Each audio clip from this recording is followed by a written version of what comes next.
public au privé, le compagnonnage est essentiel. On a bien dit dans cette table ronde qu'il y avait une différence entre le public et le privé sur le plan technique et sur le plan de l'accompagnement en consultation. Mais moi, je crois que le plus important et ce qui manque le plus à nos jeunes qui s'installent en libéral, c'est la formation dans le périchirurgical. Comment recruter du personnel, comment s'assurer, comment lire un contrat. Et tout ça n'est pas enseigné. Et je crois que le rôle de nous, les anciens, est d'accompagner les jeunes installés dans cet Everest à escalader. Moi, je reste convaincu que le compagnonnage en libéral fonctionne et j'en ai bénéficié pendant ma formation.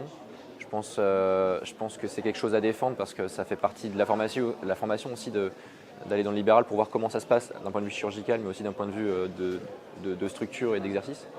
Mais je reste aussi convaincu que l'exercice de la formation doit principalement être au CHU parce que c'est le centre universitaire et qu'on a la nécessité d'avoir une formation générale de toutes les surspé qui existent, au moins à minima, et qu'après, ensuite, si on veut se surspécialiser, on peut aller de manière exceptionnelle dans des centres experts. Et je pense qu'il faut savoir défendre les deux, le compagnonnage à la fois en libéral et à la fois la formation principale au CHU. Très souvent, on pense que d'aller dans le privé, on est opéré par le chirurgien du privé, ce qui est vrai, mais on peut quand même faire du compagnonnage, car le compagnonnage, c'est une éducation à la fois de l'indication chirurgicale, donc les chirurgiens peuvent transmettre comment ils examinent un patient, comment ils prennent une décision chirurgicale, et ça c'est le plus important, puisque si la décision chirurgicale est bonne et si la stratégie est bonne, le résultat sera bon.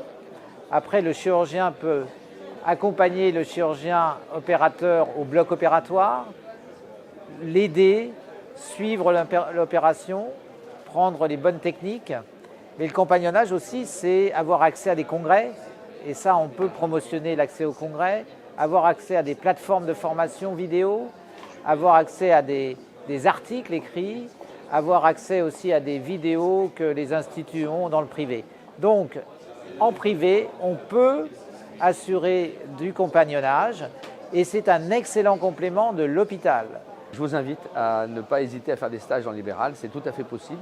C'est même une excellente chose pour apprendre un petit peu le monde libéral, l'entreprise libérale, et puis de travailler, de collaborer avec des collègues qui sont souvent très à l'aise, parfois dans des structures un peu plus optimisées que l'hôpital.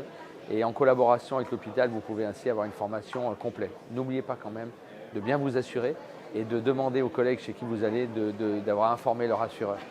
Bien assuré pour bien travailler en délégation de tâches sous l'autorité d'un collègue libéral, mais ça vous permettra d'apprendre dans un environnement différent, ce qui pourra être votre avenir demain.